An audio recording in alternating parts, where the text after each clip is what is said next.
اللهم أنت ربي لا إله إلا أنت خلقتني وأنا عبدك وأنا على عهدك ووعدك ما استطعت أعوذ بك من شر ما صنعت أبوء لك بنعمتك علي وأبوء بذنبي فاغفر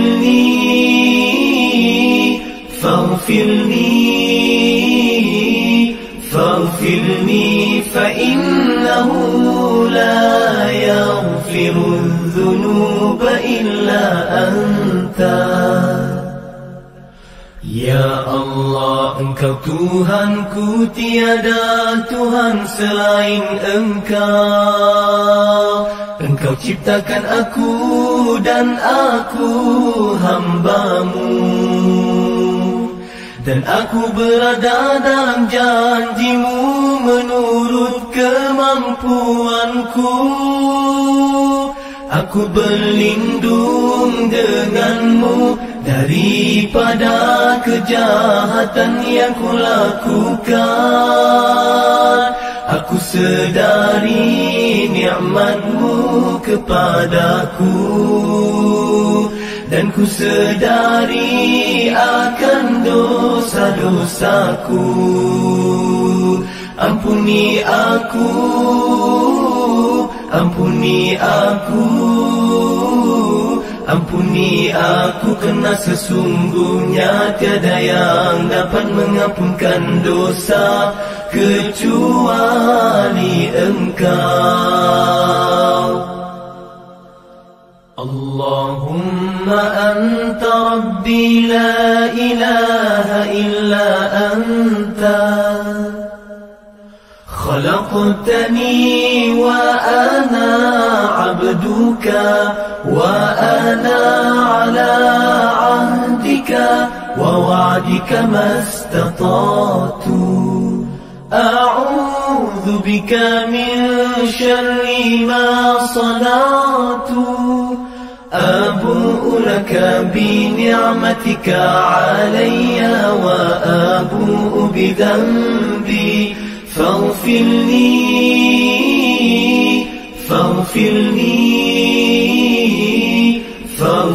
لي فإنه لا يغفر الذنوب إلا أنت.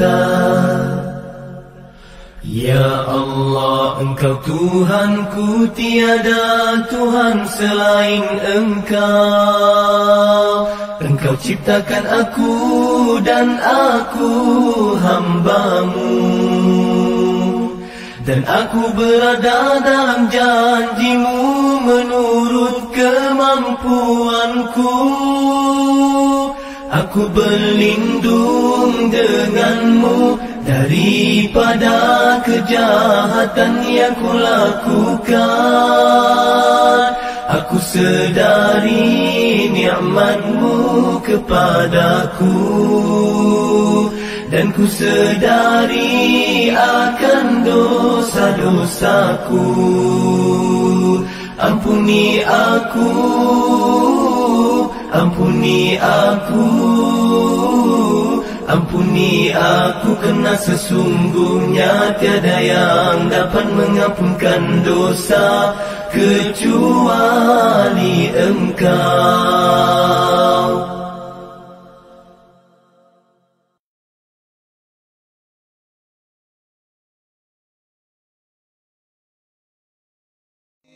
Subhanallah wa bihamdihi Subhanallahil azim Subhanallah wa bihamdihi Subhanallahil azim Subhanallah wa bihamdihi Subhanallahil azim Subhanallah wa bihamdihi سبحان الله العظيم سبحان الله وبحمده سبحان الله.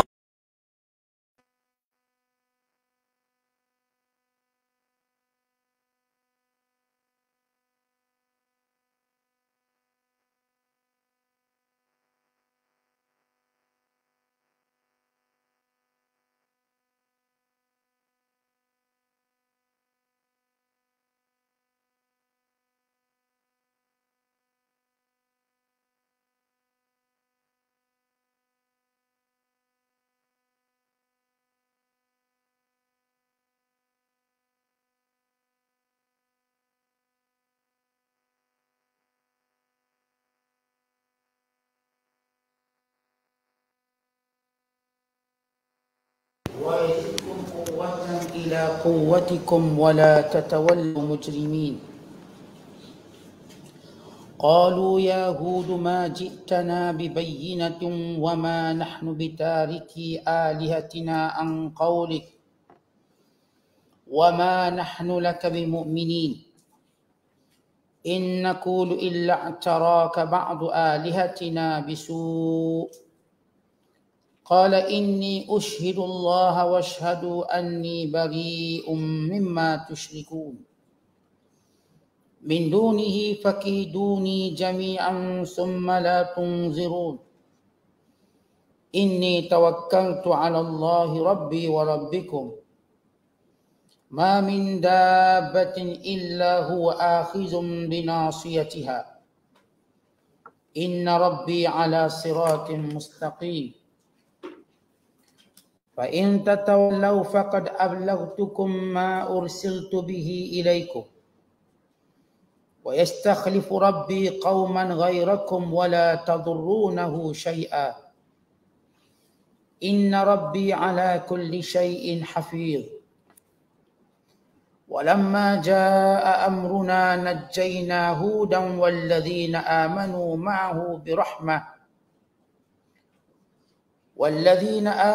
معه برحمة منا ونجيناهم من عذاب غليظ وتلك عاد جهدوا بآيات ربهم وعصوا رسله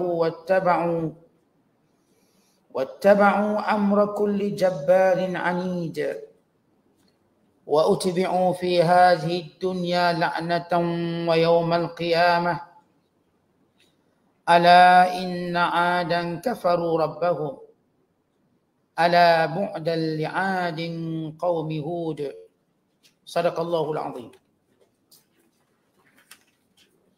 Dan kepada kaum Ad kami utuskan saudara mereka Nabi Hud. Ia berkata, wahai kaumku, sembahlah kamu akan Allah. Sebenarnya tiada Tuhan bagi kamu selain daripadanya. Kamu hanyalah orang-orang yang mengada-ngadakan perkara-perkara yang dusta terhadap Allah. Wahai kaumku, tiadalah aku meminta sebarang upah daripada kamu tentang ajaran yang aku sampaikan itu. Upahku hanyalah dari Allah yang menciptakan daku. Maka mengapa kamu tidak mahu menggunakan akal untuk mengetahui kebenaran? Dan wahai kaumku, mintalah ampun kepada Tuhan kamu. Kemudian kembalilah taat kepadanya supaya ia menghantarkan kepada kamu hujan lebat serta menambahkan kamu kekuatan di samping kekuatan kamu yang sedia ada. Dan janganlah kamu membelakangkan seruanku dengan terus melakukan dosa. Mereka berkata, wahai Hud, engkau tidak membawa kepada kami sebarang keterangan yang membuktikan kebenaranmu. Dan kami tidak akan meninggalkan penyembahan Tuhan-Tuhan kami dengan sebab kata-katamu itu. Dan kami tidak sekali-kali percaya kepadamu. Kami hanya boleh berkata bahawa setengah dari Tuhan-Tuhan kami telah mengenakanmu sesuatu penyakit gila. Disebabkan engkau selalu mencaci penyembahan kami itu. Nabi Hud menjawab, sesungguhnya aku menyuruh Allah menjadi saksi tentang kebenaranku. Dan kamu juga saksikanlah bahawa aku bersih dari dosa perbuatan syirik kamu. Menyembah yang lain dari Allah. Maka rancanglah tipu helah kamu semua terhadapku. Kemudian jalankan terus. Janganlah kamu beri tempoh kepadaku mempertahankan diri. Kerana sesungguhnya aku telah berserah diri kepada Allah, Tuhanku dan Tuhan kamu. Tiadalah sesuatu dari makhluk-makhluk yang bergerak di muka bumi melainkan Allah jualah yang menguasainya. Sesungguhnya Tuhanku tetap di atas jalan yang lurus. Dalam pada itu, jika kamu membelakangkan juga seruanku, maka tidaklah menjadi hal kepadaku. Kerana aku telah sampaikan kepada kamu apa yang telah diutus oleh Allah untuk menyampaikannya. Dan Tuhanku akan menggantikan kamu dengan suatu kaum yang lain setelah kamu dibinasakan. Dan kamu pula tidak akan dapat membahayakannya sedikit pun. Sesungguhnya Tuhanku Maha Pengawal dan pemelihara tiap-tiap sesuatu. Dan apabila datang azab kami selamatkan Nabi Hud beserta dengan umatnya yang beriman dengan rahmat dari kami. Dan kami selamatkan mereka dari azab yang keras. Dan itulah peristiwa kaum Ad. Mereka mengingkari ayat-ayat keterangan Tuhan mereka. Serta mereka menderhaka kepada rasul-rasulnya. Dan mereka menurut perintah tiap-tiap ketua yang bermaharajalela. Lagi degil dalam keingkarannya. Dan mereka ditimpa laknat yang tidak putus-putus dalam dunia ini dan pada hari kiamat. Ketahuilah, sesungguhnya kaum Ad itu telah kufur ingkar kepada Tuhan mereka. Ketahuilah sesungguhnya kebinasaanlah akhirnya bagi Ad, kaum Nabi Hud. Muslimin dan muslimat sedang penonton yang dirahmati Allah sekalian. Bermula daripada ayat 50 sehinggalah ayat 60 yang kita bacakan pada malam ini, menceritakan kisah Nabi Allah Hud AS yang terkandung dalam surah Hud pada juzuk yang ke-12, surah yang ke-11. Dan ini merupakan kisah yang kedua selepas cerita Nabi Nuh AS. Kisah yang kedua, dan kita ada lagi 4 kisah. Ada 6 kisah dalam surah Hud. Dan setiap kisah ada pengajaran. Kalau dalam kisah Nabi Allah Nuh AS, Allah Ta'ala memberitahu pengajaran yang penting untuk Rasulullah sallallahu alaihi wasallam ambil. Dan demikian juga orang beriman, iaitu bersabar dan meneruskan perintah Allah. Dan berita gembira dari Allah bahawa setiap kesudahan itu akan dimenangi oleh orang beriman. Sama ada di dunia, apatah lagi di hari akhirat kelak.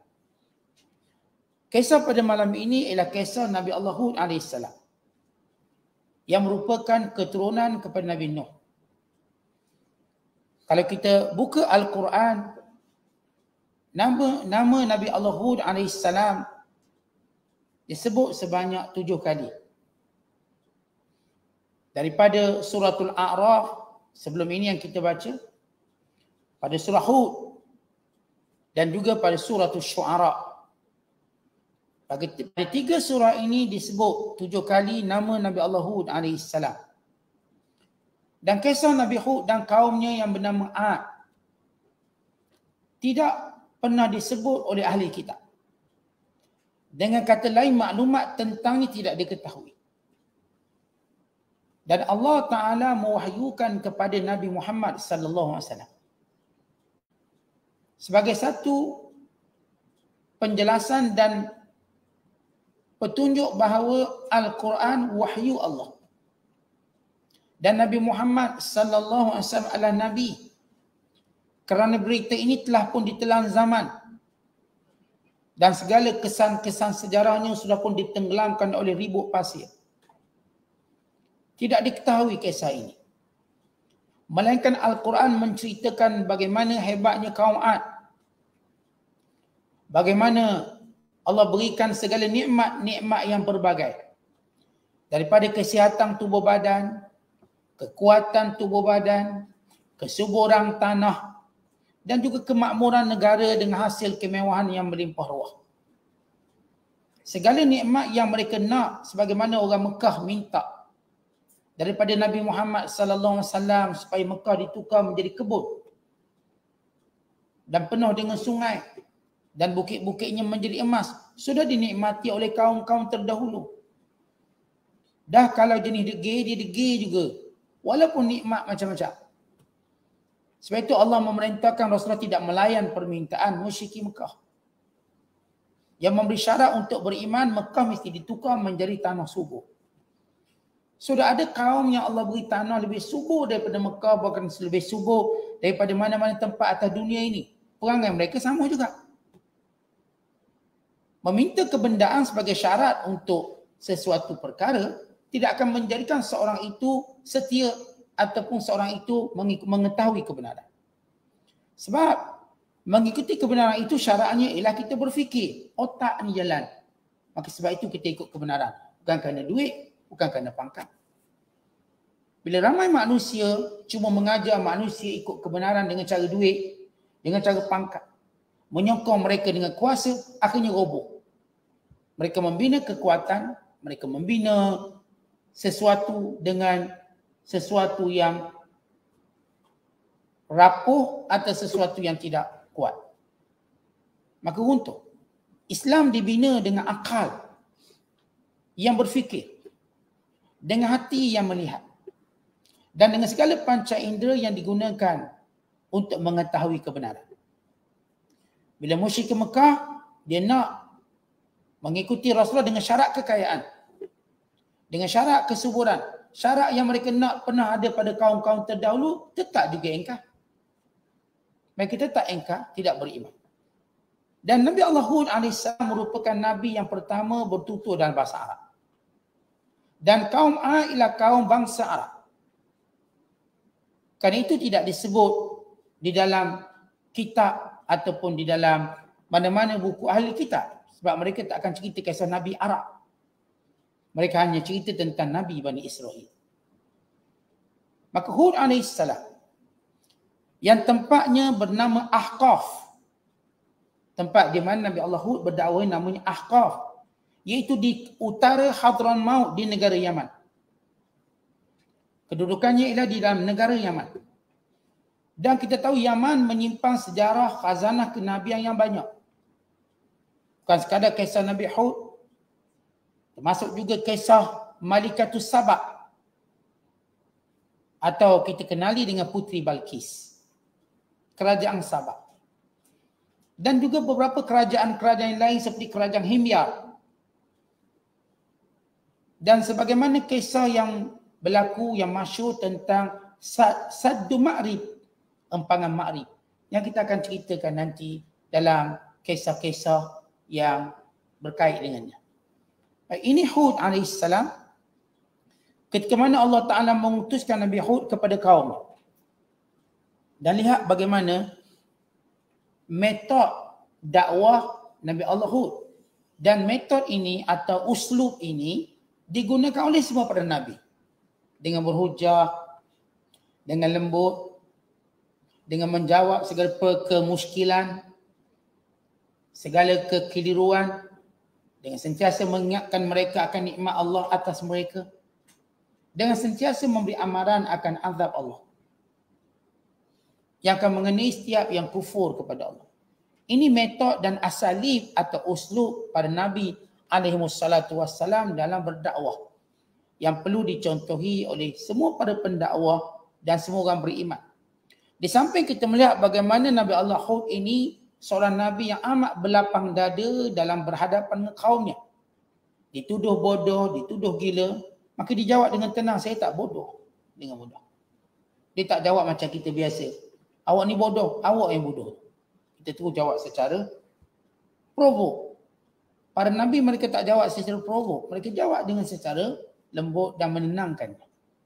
Jadi katakan kamu bodoh, saya tidak bodoh. Begitu jawapannya. Maka lihat bagaimana Allah Ta'ala menceritakan dialog Nabi Allah Hud bersama dengan kaumnya. Kekeliruan yang ditimbulkan dan jawapan yang diberikan. Serta saranan perintah yang Nabi Hud ajak kaum melaziminya. Dan janji Allah akan nikmat dunia dan juga nikmat akhiratnya. Dan bagaimana ancaman kaumnya kepada Nabi Allah Hud. Dan Nabi Allah Hud menjawab kembali supaya diteruskan ancaman itu. Dan lihat apakah ia berlaku. Kerana semua ini milik Allah. Tidak ada orang boleh mengancam aku. Kerana semua kita milik Allah Subhanahu Wa Taala. Kata Allah Ta'ala. Wa ila adin. Dan kepada kaum Ad. Akhahum Huda. Saudara mereka bernama Hud. Untuk menunjukkan semua para Nabi mereka ini dibangkitkan di kalangan bangsa mereka. Di kalangan kaum mereka. Untuk apa? Untuk menjadikan ia lebih kuat diterima dakwah. Bayangkan kalau negeri ini datangnya orang asing untuk berdakwah, lagi sukar untuk mereka terima. Mereka dengan mudah kata, ni orang asing, ni pendatang. Dari mana datang? Dengan tak ada pula latar belakang keluarga dan sebagainya. Maka pasti gagal. Sebab itu Allah Ta'ala memutuskan setiap Nabi dan Rasul daripada kabilah mereka. Bahkan Allah akan hantar Nabi dan Rasul daripada kabilah yang paling mulia di kalangan mereka. Kalau Nabi Muhammad SAW daripada kabilah Quraisy. Kalau Nabi Allah Hud, ni kaum besar, daripada kabilah yang paling dihormati. Dan demikian juga Nabi Allah Musa. Demikian juga dengan semua para Nabi. Saya dah sebut sebelum ini, para Nabi mereka tak boleh serang peribadi. Allah Ta'ala telah menjadikan kepribadian mereka mulia. Baik fizikal mereka, cantik, lawak, kuat, tak cacat. Baik keturunan mereka dari nikah yang sah. Baik kabilah mereka, kabilah terbaik. Baik latar belakang mereka berketurunan pemimpin.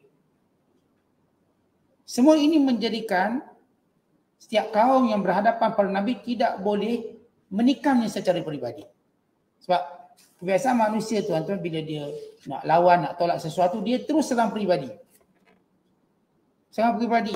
Dia akan serang pakaian, dia akan serang anak, akan serang kita katakan pekerjaan, akan serang semua benda-benda bersifat peribadi. Sebab itu cara paling mudah jatuhkan orang. Cara paling mudah jatuhkan orang serang peribadi.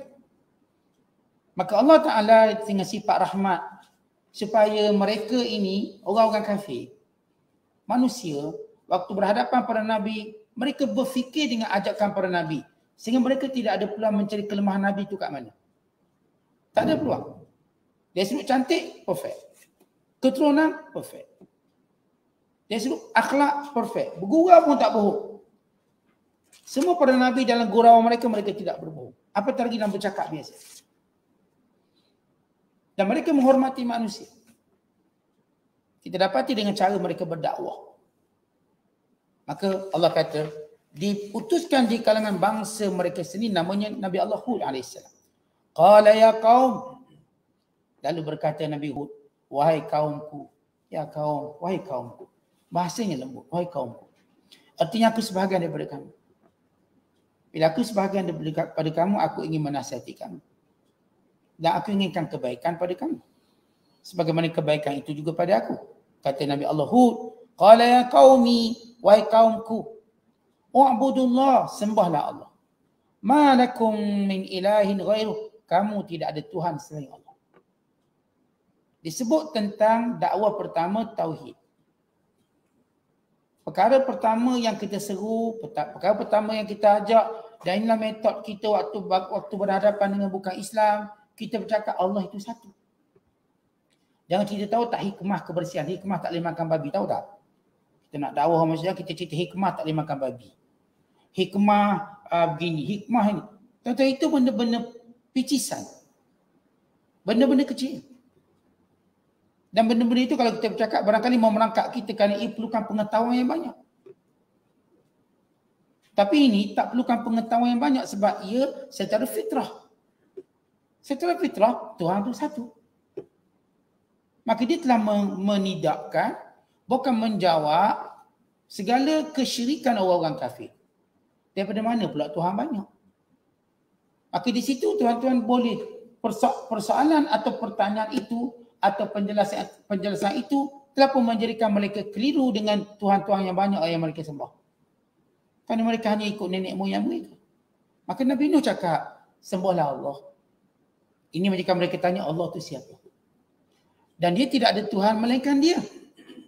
Maka tahulah Allah ialah kalimah yang merujuk kepada Tuhan.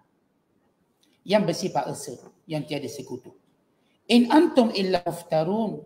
Kamu ini mengada-ngadakan pembohongan pada Allah.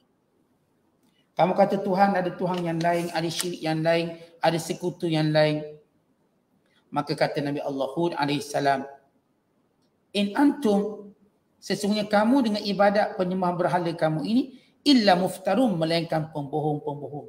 Kamu membohongi Allah dan menjadikan berhala sebagai sekutu, atau berhala kononnya pembantu dan penolong. Di mana? Kalau kaum Nabi Nuh dahulu kita tahu mereka menyembah beberapa berhala yang Allah Taala sebut dalam surah Nuh. Ya'uq, Nasra, Wudda dan lain-lain. Manakala kaum Nabi Hud mereka menyembah dua berhala utama yang bernama Samud dan Hatar. Samud dan Hatar, dua berhala yang utama yang mereka sembah. Maka kata Nabi Allah Hud, yang kamu kata berhala ini Tuhan, kamu berbohong dengan Allah. Yang kamu kata berhala ini sebagai perantaraan, kamu berbohong pada Allah. Yang kamu kata berhala akan beri syafaat kepada kamu akhirat kelak, kamu berbohong. In antum illa muftarun. Yang kamu buat ni pembohongan. Tuan-tuan, naluri manusia berbohong ni, dia tak perlu kita nak beri bukti banyak. Kita sebut jawab ni bohong. Habis. Kalau memang berbohong dan perbuatan batil itu menjadikan mereka tak senang. Nabi Allah Hud tidak pernah maki cela berhala mereka. Tetapi Nabi Allah Hud menyebut tentang perbuatan mereka yang tercela itu. Kamu berbohong dengan Allah. Ya kaum, wahai kaumku, la as'alukum alaihi ajra, aku tidak meminta daripada kamu atas dakwah dan seruanku ajran, segala bentuk upah. Ini juga menutup pintu tohmahan. Ni ceramah-ceramah ni nak duit lah tu. Itu tohmahan. Yang menjadikan dakwah itu terus menjadi tawa dan tupul. Maka Nabi Hud beritahu siang-siang, aku tak minta upah. Yang aku cakap ni sebagai nasihat. Ya, nasihat tidak perlukan upah. Maka kalau nasihat itu diberi upah, maka dia akan menjadikan nasihat itu gelap. Nasihat itu cahaya. Maka tidak boleh diminta upahnya. Ya, kalau orang nak bagi hadiah itu cerita lain. Tidak boleh diminta upahnya melainkan dia akan jadi gelap nasihatnya. Lalu kata Nabi Allah Hud, in ajriya illa ala alladhi fatarani. Yang memberi balasan kepada aku Tuhan yang menciptakan aku. Di sini Nabi Allah Hud menyebut perkataan fatarani. Allah ciptakan aku. Maka berhala yang kamu sembah ciptakan kamu ke? Kerana sifat Tuhan mencipta. Tidak mungkin menjadi sifat Tuhan dicipta. Berhala-berhala dicipta. Diada-adakan. Berhala-berhala dinamakan. Allah tidak dinamakan, Allah menamakan dirinya. Kita tuan-tuan bukan kita beri nama Allah. Kita tak pernah beri nama Allah. Dan semua nama Allah bersifat tauqifi. Yang Allah sendiri yang beri nama. Sebab itu kita sebut Asma'ullahul Husna. Kita tak boleh letak nama Tuhan. Kita reka satu nama, lalu kita letak nama Tuhan. Tak boleh. Yang bolehnya geng-geng yang menyembah berhala, memang mereka letak nama Tuhan. Letaklah nama berhala ni nama sekian, ni nama sekian, ni nama sekian. Letaklah jantina setiap berhala. Letaklah benda-benda. Kalau kita tanya apakah berhala yang menamakan diri mereka, mereka pasti kata tidak. Kami letak nama. Siapa letak nama? Nenek moyang kami. Maknanya nenek moyang kamu ialah orang macam kamu. Yang berhala ni tak tahu itu nama dia.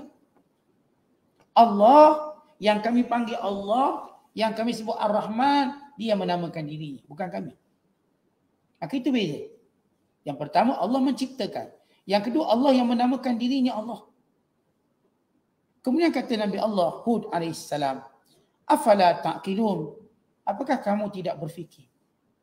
Ini yang saya sebutkan bahawa kebenaran yang perlu digerakkan bukan wang ringgit, bukan jawatan, bukan kuasa, tapi akal. Sebab itu tuan-tuan kita, bila guna akal kita tak akan ta'assub. Tetapi kita akan berpegang dengan kebenaran. Yang disebut ta'assub, orang-orang yang sudah tidak lagi menggunakan akal. Lagi mana kita guna akal, maka kita tidak ta'assub. Dan setiap para Nabi sentiasa mengajak kaumnya berfikir. Dan setiap ayat-ayat Al-Quran, kalau perhati, kalau kita tengok, Allah Ta'ala sentiasa menyebut afala tatadhakkarun, afala ta'qilun, afala tadhakkarun, fa'tabiru ya ulil absar. Tidakkah kamu berfikir, tidakkah kamu merenung, tidakkah kamu mengambil pengajaran, i'tibar. Maka kesemuanya ini menunjukkan bahawa antara alat terpenting dalam hidayah akal. Contoh kita bila nak tahu suatu benda tu kebaikan atau tidak, kita akan gunakan akal. Nak tahu barang tu mahal ke barang tu murah, kita pun gunakan akal. Melihat nombor-nombor yang ada. Yang ni harga 300, ni 200. Akal kita tahu ni 200. Kemudian kita guna lagi, oh ini produk tahun 2021. Ini produk tahun 2017. Oh, ini dah lama sebab tu murah. Kita guna lagi akal. Oh ini tak masuk charge ni. Ini dah masuk charge ni. Kita guna lagi akal. Akhir kita tahu mana satu murah. Kalau sesimpel barang itu kita dapat tahu. Dan kita dapat jawab dan dapat cerita pada orang. Kenapa? Persoalan Tuhan ini persoalan fitrah yang benda tu dah ada dalam diri. Waktu mana kita berfikir seperti kita cuma untuk menerangkan sesuatu yang sudah ada. Umpama tuan-tuan ambil torchlight. Tuan-tuan nyalakan torchlight untuk lihat benda yang dah ada. Persoalan ketuhanan bukan persoalan luaran. Ia fitrah dalaman. Ia fitrah dalaman. Yang perlu kita lihat ialah akal ini perlu bercahaya melihat ketuhanan yang sudah ada dalam diri kita. Logik ketuhanan itu sudah ada dalam diri kita. Fitrah ketuhanan sudah ada dalam diri kita. Dia bukan satu benda yang baru kita nak cari. Macam saya bagi contoh, tengok produk-produk itu di luar. Yang ni dah ada. Suatu yang kita perlu cahayakan kembali akal kita dengan sifat rendah diri, sifat mendengar kebenaran, mendampingi orang soleh. Itu ni proses untuk menjadikan akal lebih terang. Kita bukan nak mengembalikan akal. Akal sudah ada. Semua manusia diciptakan ada akal. Bezanya gelap tak gelap, cerah tak cerah, digunakan atau tidak digunakan. Waktu tuan-tuan buat perkara ni dengan nasihat, mendampingi orang soleh, duduk dalam majlis ilmu, tuan-tuan sedang menjadikan akal lebih bercahaya, lebih tajam. Menjadikan akal itu lebih jelas. Lalu melihat sesuatu yang sudah pun ada. Sebab itu dia jadi kuat, sebab dia benda dalaman. Fitrah. Lalu kata Nabi Allah, Hud, afala ta'qilun, takkan kamu tak fikir? Fikir apa? Bahawa Allah itu, dia je Tuhan. Allah itu tak ada sekutu. Allah itulah yang beri balasan. Allah itulah yang menciptakan aku. Maka Allah itulah Tuhan yang sebenar kalau kamu lihat ni. Lalu kata Nabi Allah, Hud lagi, itu dakwah pertama. Dakwah pertamanya berkait dengan tauhid dan akidah. Datang dakwah yang kedua, intipati dakwah. Wa ya qaum, wahai kaumku, istaghfiru rabbakum, thumma tubu ilaihi. Mohonlah ampun kepada Tuhanmu. Kemudian bertaubatlah kepadanya. Dan ini seruan yang kedua. Dakwah pertama ialah dakwah kepada tauhid. Cukup jelas tauhidnya. Allah itu satu.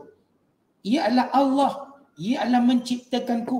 Dia yang memberi rezeki kepadaku. Maka sifat Tuhan itu tidak ada pada berhala kamu. Maka ini tauhid. Kemudian diseru yang kedua, iaitu tentang takalif, perintah melaksanakan perintah. Tadi keyakinan, akidah. Apa pula yang kamu buat sesudah ada akidah? Kamu kena beramal. Beramal yang perlu kamu lakukan ialah istighfar dan taubat. Seolah-olah Nabi Allah berkata, wahai kaumku, mintalah keampunan daripada Allah disebabkan perbuatan syirik, perbuatan kufur, disebabkan dosa-dosa lampau, dan ikhlaslah taubat kepadanya. Dan bila mana kamu bertaubat kepada Allah, kamu istighfar, kamu bertaubat kepada Allah SWT, maka Allah melepaskan kamu daripada segala kesusahan. Tuan-tuan yang menyembah berhala ni kerana mereka berada dalam kesusahan. Yang senang-senang ni tak sembah berhala. Bila susah-susah cari berhala. Itu fitrah orang dalam mencari Tuhan. Maka Allah Ta'ala menjawab, menyuruh Nabi Nuh, Nabi Hud berkata, maka yang sepatut kamu lakukan ialah istighfar dan taubat. Dalam hadis, Nabi SAW bersabda, man lazima istighfar, ja'alallahu lahu min kulli hammin faraja, wa min kulli dhiqin makhraja, wa razaqahu min haitsu la yahtasibu. Siapa yang melazimi istighfar, Allah Ta'ala jadikan setiap kedukacitaannya, setiap kesusahannya jalan keluar, setiap kesempitannya jalan keluar, dan direzekikan sesuatu yang tidak disangka-sangka. Allah jadikan setiap kedukecitaan, kegembiraan, setiap kesempitan jalan keluar, dan Allah bagi rezeki yang tak disangka-sangka. Baik, ini 3 perkara.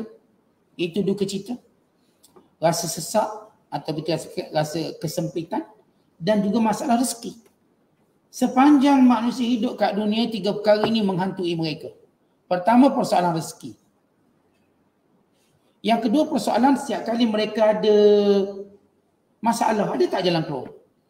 Masalah anak-anak nakal, masalah suami nakal, masalah isteri nakal, masalah orang-orang sekeliling kita ni buat hal, buat perangai. Kita sentiasa hidup dengan masalah sekeliling kita. Maka dengan istighfar, Allah tunjuk jalan keluar masalah. Masalah, setiap masalah dia ada jalan keluar. Sebab itu kita jangan lari. Sebab pada masalah itu ada pintunya. Masalah itu ada pintu. Lari daripada masalah, kita tak akan keluar sampai bila-bila. Sebab di sebalik kita katakan timbunan masalah itu, kalau kita masuk dengan betul, kita jumpa pintu untuk kita keluar. Tanpa perlu kita lari. Dan yang ketiga, yang memang persoalan manusia, ialah kita katakan kesedihan, ham. Sedih, bimbang. Tiap-tiap hari kita bimbang, fikir anak-anak nanti besar jadi apa. Baca surat khabar, tengok cerita buli, kita pun anak ada 2 asrama. Bimbang juga dia jadi pembuli atau kena buli. Kita sentiasa dengar orang aksiden, bimbang juga. Orang-orang kita sayang aksiden. Setiap hari kita dengar orang kena COVID, bimbang juga orang-orang kita sayang kena COVID, lalu mati dan sebagainya. Bimbang ini akan terus lagi mana kita hidup. Tuan-tuan akan bimbang. Mesti ada bimbang nanti masalah kerja, masalah kenaikan gaji, bimbang masalah sekolah anak-anak, nak daftar kat mana ni, dia bimbang. Semua benda berada pada 3 masalah ini selagi mana kita hidup kat dunia. Tuan-tuan mesti bercakap tentang rezeki. Sifat rezeki. Tuan-tuan mesti bercakap tentang masalah. Dan tuan-tuan mesti bercakap tentang kebimbangan. Dan inilah yang kita hadapi dengan seluruh perangai manusia. Sebab tu kalau orang jumpa dengan para tuan guru, para asatizah, cerita 3 ni lah. Pertama cerita ustaz saya ada masalah. Atau dia cerita ustaz saya ada bimbang sikit lah. Ataupun ustaz saya ni masalah kerja lah. Duit macam mana ni. Saya kalau kerja dekat sini ustaz, gaji kecil tapi bolehlah ikut kuliah ustaz.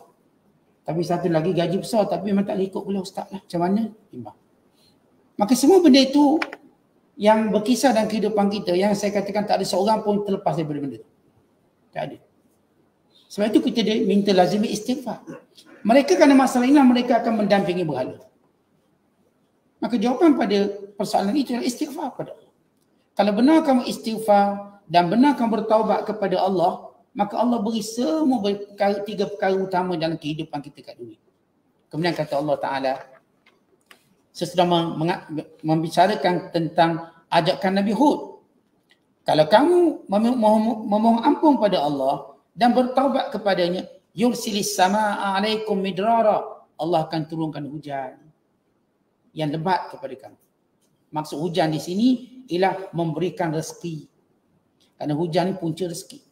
Midrara, artinya secara berterusan, bukan maksud berterusan hujan sampai jadi monsun ataupun musim hujan. Midrara ini yakni hujan yang menyuburkan. Hujan yang turun bukan bersifat musibah, tetapi midrara yang banyak yang beri manfaat. Sehingga menumbuhkan tumbuh-tumbuhan. Kemudian dijanjikan lagi yang kedua, wa yazidkum quwwatan ila quwwatikum. Allah akan menambahkan kekuatan kamu dengan kekuatan kamu yang dah ada. Apa maksud kekuatan di sini? Yang Allah tambah harta kamu, Allah tambah anak kamu, maka bertambah kuat kamu. Okay, saya gagah, katakan gagah. Gagah. Bila saya ada harta, lagi gagah. Bila saya ada anak-anak, lagi gagah. Ini dimaksudkan ditambah kekuatan atas kekuatan. Sebab itu kalau seorang lelaki atau perempuan sekalipun, lelaki, atas nama lelaki dia dah kuat. Kemudian dia pula ada anak-anak, dia kuat lagi. Kemudian dia pula ada harta, dia kuat. Maka sempurna kekuatan dekat dunia. Maka Allah menjanjikan, kalau kamu istighfar dan bertaubat, ini jawapan Allah pada mukadimah dalam menangani golongan syirik. Tuan-tuan, golongan-golongan yang saya katakan tidak ada iman ini, atau golongan yang nipis imannya, golongan yang kita sebut sebagai orang yang baru nak berjinak dengan agama, maka kita kena hilangkan kebimbangan yang pertama mereka. Tentang apa? Tentang rezeki, tentang anak pinak, tentang harta. Maka sebab itu kita jadi istighfar dan taubat. Sebab mereka yang baru nak kenal iman ini, kalau tak selesai dulu urusan dunia, mereka tak mungkin beriman dengan mudah. Tak mungkin. Sebab itu persoalan yang menyebabkan mereka kufur pada Allah. Persoalan dunia.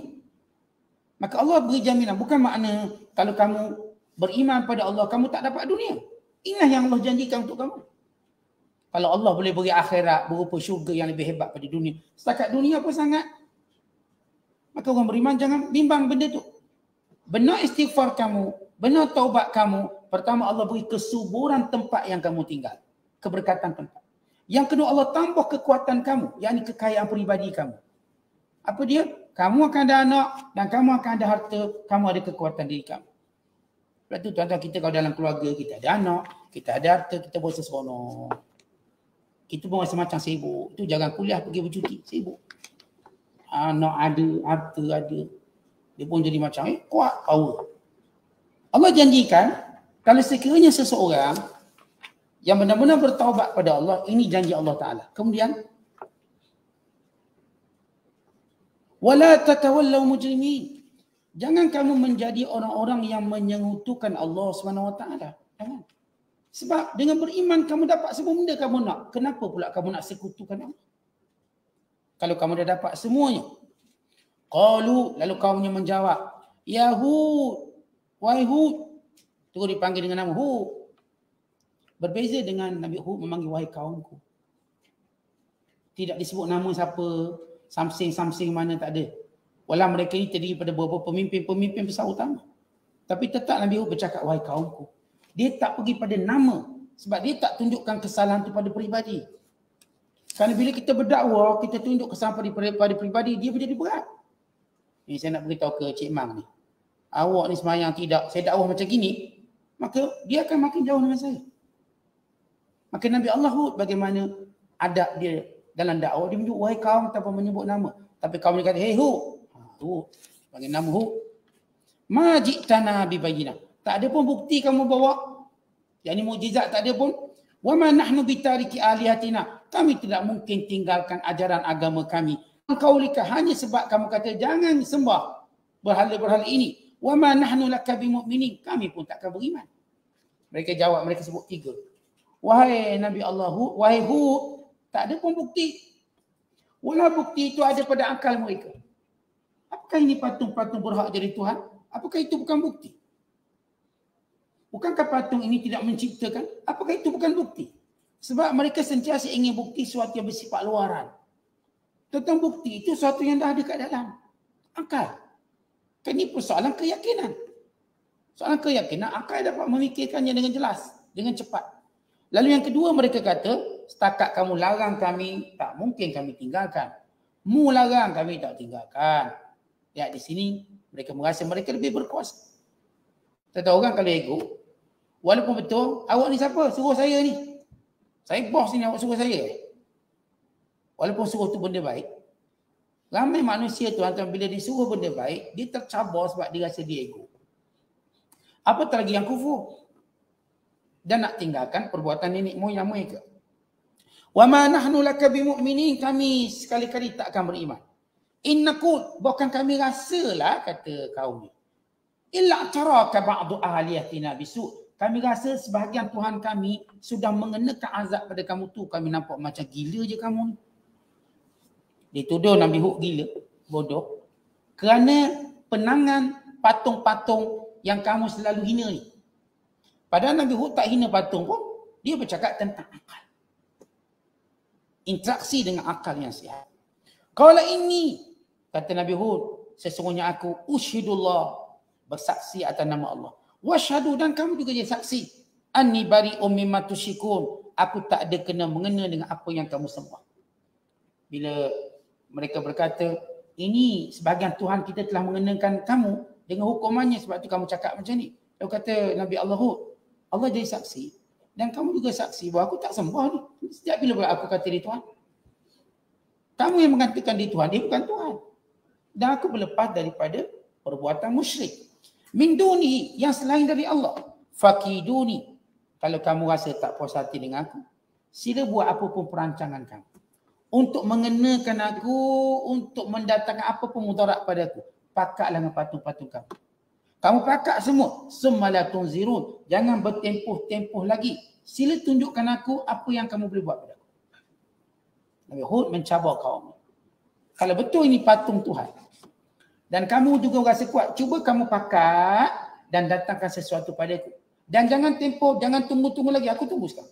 Buat. Minta patung kamu buat sesuatu. Inni tawakkaltu ala Allah. Kerana sesungguhnya aku bertawakal ke atas Allah. Rabbi, Tuhanku, dan ia juga Tuhan kamu. Wa rabbikum, Tuhanku dan Tuhanmu. Ma min dabbatin, tidak ada makhluk atas muka bumi ini, illa huwa akhizun binasiyatiha, melainkan semuanya di bawah kekuasaan Allah. Inna rabbi ala sirati mustaqim, Tuhanku lah yang mengajak jalan yang lurus, bukannya kamu. Fa in tawallau, kalau kamu tetap berpaling nak sembah berhala, faqad ablagtukum, aku dah sampaikan. Ma ursiltu bi, apa yang telah aku diutuskan dengan memberitahu kamu, ilaikum, kepada kamu semua. Wa yastakhlifu rabbi qauman, nanti Allah akan musnahkan kamu dan mendatangkan kaum selain daripada kamu. Sebagaimana Allah musnahkan kaum Nabi Nuh dan Allah mendatangkan yang beriman. Dan kamu juga begitu. Wala tadurrunahu syai'a, kamu tidak boleh melakukan apa-apa kepada golongan ini. Inna rabbi ala kulli syai'in hafiz, kerana Allah sentiasa melindungi hamba-hambanya yang beriman.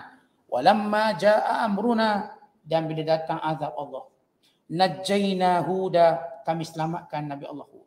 Walladzina amanu ma'ah, dan yang beriman bersamanya, birahmatin minna, dengan rahmat kami. Wa najjaynahum, dan kami selamatkan kaum Nabi Hud yang beriman, dan Nabi Hud sendiri, min azabin ghalis, daripada bala besar. Itu berupa angin kencang, angin ribut yang membinasakan, yang berlaku kepada mereka samaniyata ayyam, sab'ata layalin wa samaniyata ayyam, selama 8 malam, 8 hari, 7 malam. Wa tilka 'ad, itulah dia kaum 'Ad. Cerita kaum Nabi Hud ini ialah kaum yang bernama 'Ad. Jahadu bi ayati rabbihim, yang engkar kepada ajaran Tuhan mereka. Wa asaw rusulah, yang derhaka kepada rasul-rasulnya. Wa taba'u, dan mengikuti amra kulli jabbarin anid, mengikuti perbuatan orang yang sombong, yang degil, yang engkar. Wa utbi'u fi hadhihi dunya, kerana itu mereka terus didatangi di dunia ini laknatan dengan laknat Allah. Wa yaumal qiyamah, dan juga pada hari kiamat kelak, ala ketahuilah, ini semua kerana inna adan kafaru rabbahu, sebab kaum Ad itu kafir pada Tuhan mereka. Yang jadi kena azab macam ni sebab mereka kafir, bukan sebab mereka Ad. Bukan sebab mereka ini kaum bernama Ad, sebab mereka kafir. Dengan ayat Allah, ala bu'dan li'adin, celakalah, jauhlah daripada rahmat Allah, li'adin, kepada kaum Ad, kepada bangsa Ad, kaum Hud, iaitu kaum kepada Nabi Allah Hud AS. Baik, cerita ini berakhir di sini secara ringkas, yang juga diceritakan pada ayat-ayat yang lain yang akan datang. Kisah bagaimana Ad dimusnahkan oleh Allah tanpa disebut lagi Nabi-Nya. Disebut bagaimana mereka musnah dengan angin taufan yang kuat yang membinasakan mereka semua. Dan mengikut kajian ahli sejarah. Sebab saya dah sebut tadi bahawa kisah Ad ataupun kisah kaum Ad ini tidak popular di ahli kitab. Kerana dia adalah daripada bangsa Arab. Dan Nabi Hud, Nabi pertama yang bertutur bahasa Arab. Daripada keturunan Nabi Nuh yang bertutur bahasa Arab. Dan di mana bila beberapa ahli sejarah mencari kesan peninggalan artifak yang mereka lakukan. Kerana kawasan ini dikelilingi oleh kabilah-kabilah Arab. Mereka cari kesan penemuan daripada peninggalan kaum Ad. Kerana Allah Ta'ala bila cerita satu kaum, pasti ada peninggalan yang ditinggalkan. Bagi membuktikan cerita Al-Quran itu benar. Bagi membuktikan Al-Quran mendahului segala ahli sejarah dalam menceritakan kisah kaum. Sebagaimana kisah Fir'aun, sebagaimana kisah Nabi Allah Nuh AS dan lain-lain kisah. Wallahu a'lam. Assalamualaikum.